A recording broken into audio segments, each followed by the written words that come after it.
Okay, so Japan 5, he bought 9 infantry, a tank, and a fighter, filling out his 11 spots up there. As you can see, he did go to Alaska, took Alaska. I've got some interesting choices here. I haven't decided yet exactly what I'm going to do. I think I know what I'm going to do, but in any case, he also took his 5 fighters versus the fleet that was in here. You can see I had 1 fighter live, and his all 5 of his fighters were lost. So, and then he came down here, took South Africa, which I can't counter yet, but now, if you notice, there's no Japan air. All Japan has is the 1 fighter now. So, and Germany has the 3 fighters. So that's going to give me a bit more flexibility um, in what I'm doing. So I'm going to sacrifice a transport just to hit Italy one last time. Just because I don't really need the transport, and just wiping out the units is a positive. So that's what we're gonna do. Like I said, the big combat there, everything else is pretty straightforward. Nothing of real significant. He did put his, I guess because he used all his fighters is why. Kind of hung his tank out to dry. That I'll be able to clean that up with the Russians, I believe. And no pressure on Russia up here at this point. Keeping our units up here is kind of keeping him back a little bit. So, in essence, we got a dead zone. So we're going to pull my tanks back even a little bit more and let them continue to dead zone this region so that Japan really has a difficulty moving forward. And then Russia's going to push this front. We're going to go ahead and take this just to give us a buffer from these tanks so he doesn't do some sort of surprise attack on us, as long as I remember. And yeah, that's where we're at. We did purchase. Oh, yeah, so my purchase. Now, obviously, I do need to be mindful of the fact that he's got 3 infantry and an artillery that could land in West USA. So I'm going to build 5 units here. I'm going to bring a tank back, and I'm going to build a bomber here. So that gives me 7 units here. I feel comfortable with that. Plus, it gives me 7 units to retake West Canada, which I'm assuming he's going to take because I'm going to leave it open. Meanwhile, to do the math of everything, I've got 11, 13 real ground units here, attacking units that I want to get to Europe eventually. The AA is a bonus, but 13 fighting units. I'm going to bring 1 transport down here to handle Africa. 1 transport's going to be a sacrifice. I'm going to bring 2 transports back to 13. This guy is going to come up, and that's going to give me 5 transports here. So I'm going to have 3 transports here between these 2 zones, and I'll have 5 up here. So he's taken 2. The 5 up there is going to take 10 more, so that'd be 12 of the 13. So that's what gave me 1 free unit, so I can send the tank back to West USA this turn, and then he can come back the next turn, right? So that's where we're then going to have the 1 and 2, so we need 6 units for these guys to be built this turn so that they can be met up here and or grab from up here, which is the 1 transport that's going to be here. Can just grab 2 units from here and jump them right back into Africa. Africa, wow, France. So I need 6, well, actually 5 units being built for these boats because the tank's going to be able to come back most likely. So that's where I'm getting my 10. 5 for the boats that are in these 2 sea zones, 5 for West USA, plus the tank that's going to be count dual, defending and coming back to be shipped over. If the tank can't make it back, I do have the AA I could ship over just to help, protect.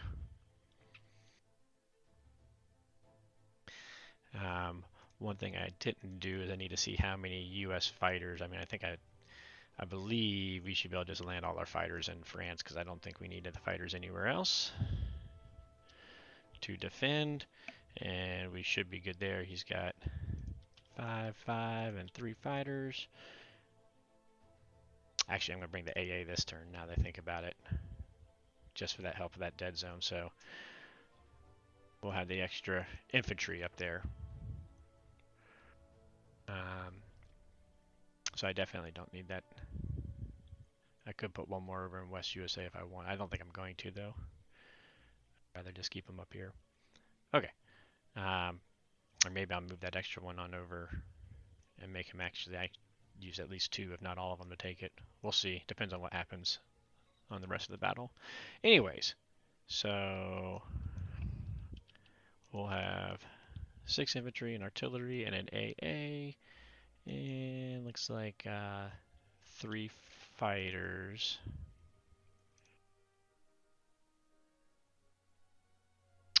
Which he could take a shot at that. He could take a swing if he wanted to.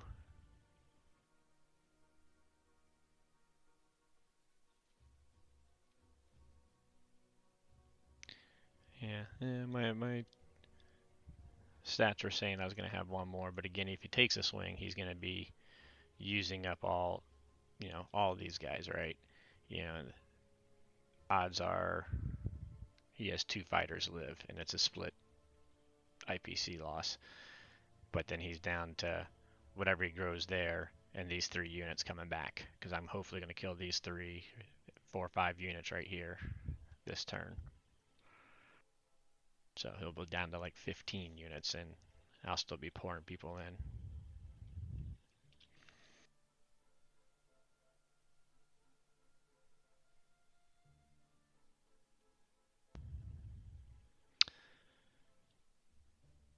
I suppose the other option is I could just let this go.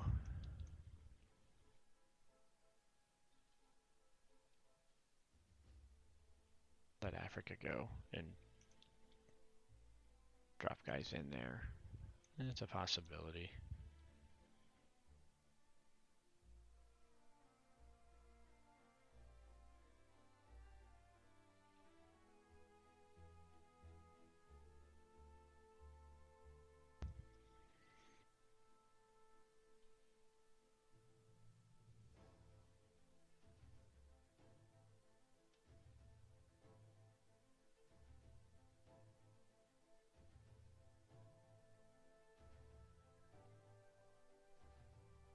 I was kind of, yes, hey, I was counting on that 4th fighter, so losing that 1 fighter does make a little bit of a difference there. Okay, well, maybe I'll just let this guy roam a little bit. It's not like he's got backup, so that, unlike the other game, he doesn't really have backup. Now, he could blitz his tanks, which I thought he was going to do before, and then let Germany start taking over there, but, I'm going to have 5 transports sitting here, so next turn we can bring one of them or 2 of them down if I need to. I think we'll just take the extras up to France and not go down that way this turn.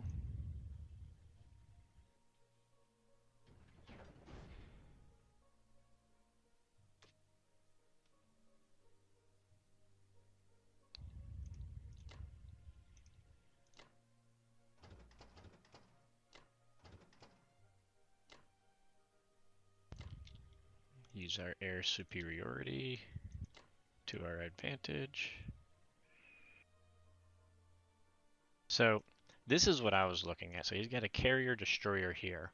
I'm going to assume he probably has destroyer to go before carrier in his defense profile. So if I attack here, I'm likely to hit the destroyer, and then I got this UK sub that can follow up. And that 1-2 has a 65, 63, something like % chance of clearing this out. Plus, I'm building a bomber here, so he's not going to want to bring those other transports in. So I think I'm going to do it. The one thing that this does mean is I am sacrificing my bomber here. He's going 1, 2, 3, 4. So even if I do clear, 5, 6. Oh, I could come land down here. I lied. I don't have to sacrifice a bomber. How often do you use midway down here, right? Interesting. Well, I guess that depends if I kill the transports. Anyways, we're going to go for it. What the heck?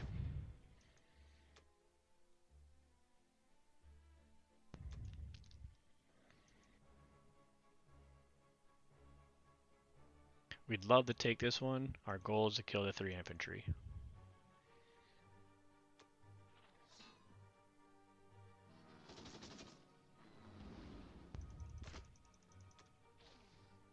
There we go, that's good.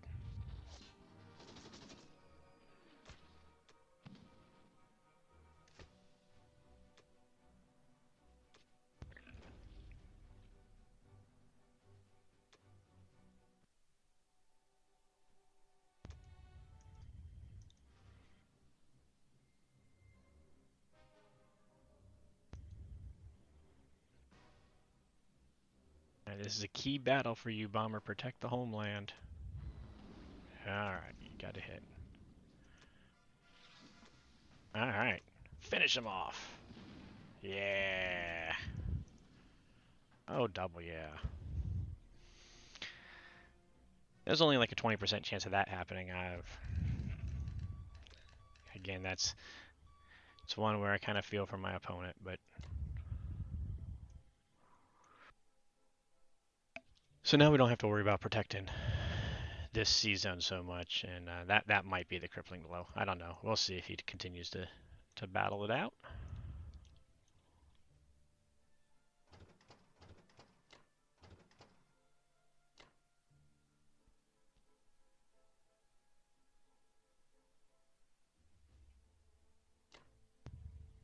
And keep him down here where we can single shot them down there if we need to. Pull those guys out.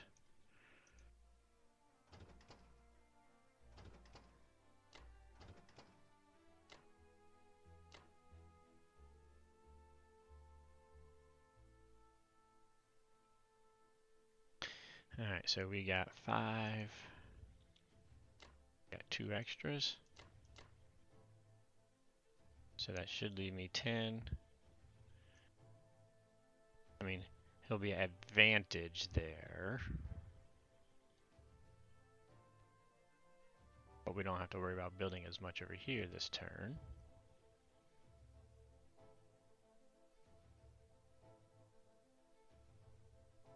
So 10, 10. We now have 8 we want to follow up with. I really only want to put 2 of my other guys back here. Okay.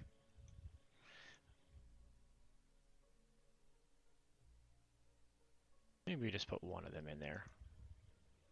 Just so you can't just walk in there with a single guy.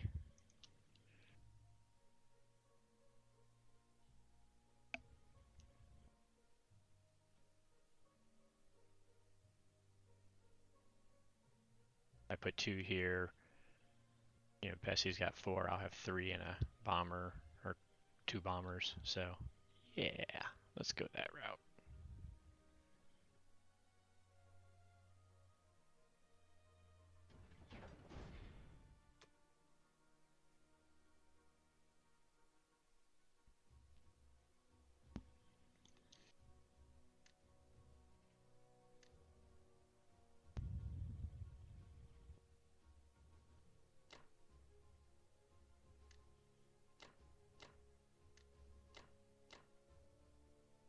Oh, wait a second. Hold up, wait a second.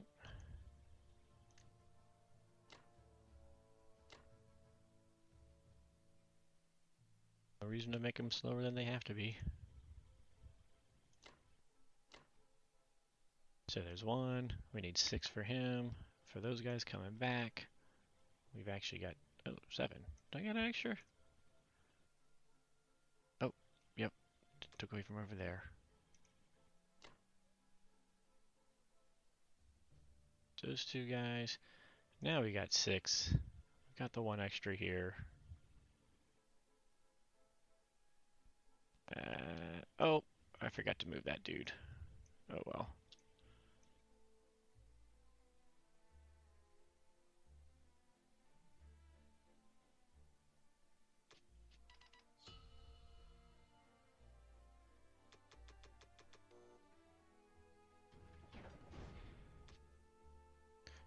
I honestly hadn't fully thought this turn out yet, but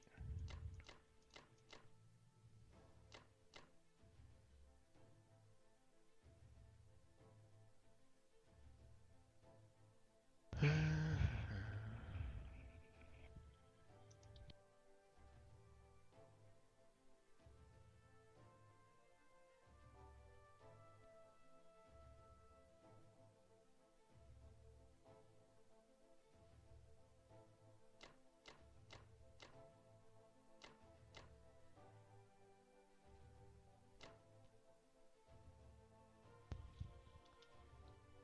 know what?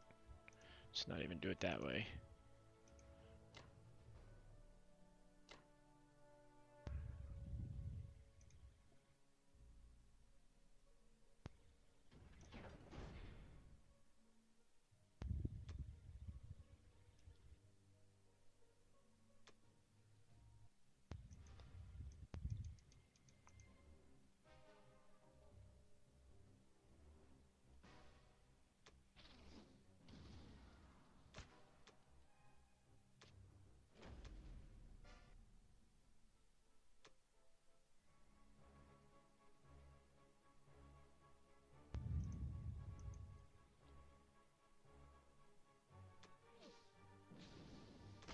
And that means, we're going to have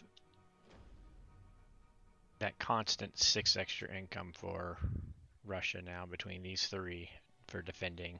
So, because he's not going to be able to take those back with Germany. So that's 2 extra infantry a turn buying in defense. And that was another quite favorable dice for me. So I'm really getting my good dice in this game. So I do feel for the mindset. Again, the tanks going to India was probably a mistake, and was the most deciding factor, I think, because they got cut off. But I have gotten good dice in this game.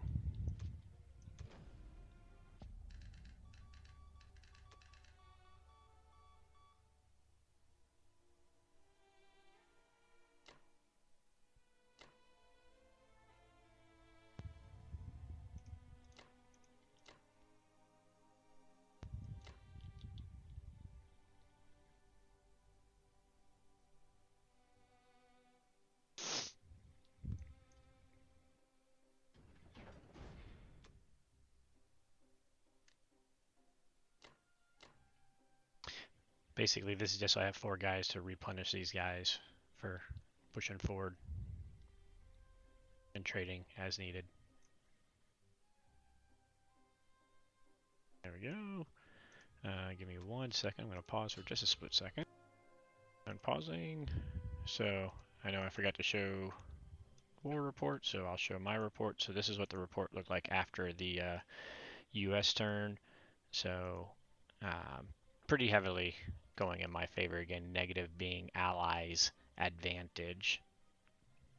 So across the board, total units, IPC, attack power, defense power, all across the board. You can see even when I had that bad round, I had such a significant advantage already built up through those early rounds that hit me, and then this is a result, this 17 unit swing is a result of him taking desperation shots, trying to hope the dice gods pull him back in, and they did not.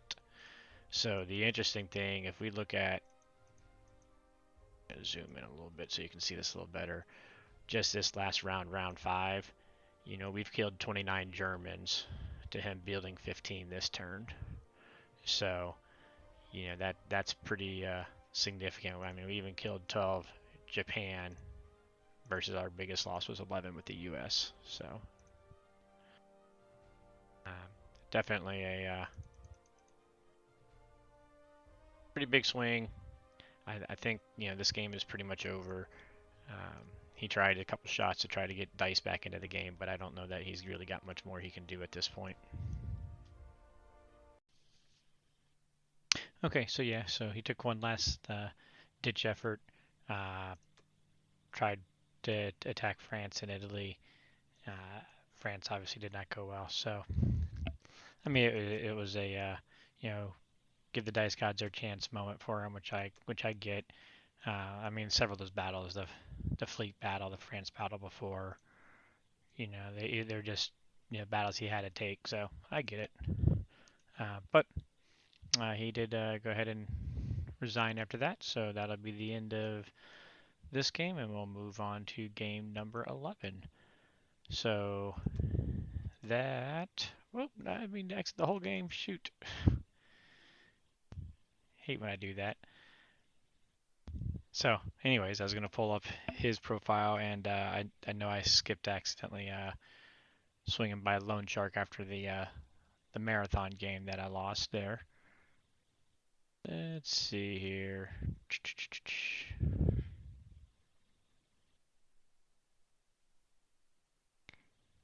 This is my slow ancient computer, so that's what I get for hitting exit. All right, here we go. There we go. So, let's see, we are going to pull. So the mindset, he's sitting at 44th in Axis ranked this season, 46 wins, 22 losses. Last season he finished 15th, and a pretty good Allies player as well. So gets lots of games in. Definitely gets a lot of games in, so he's doing well. Let's see, as far as Lone Shark, that was this one. So he is currently sitting at 31 as Axis. Let's see, last year is 132, was 24, so solid player as well. But yeah, so that's the end of this game, and I'm going to be heading into the next one.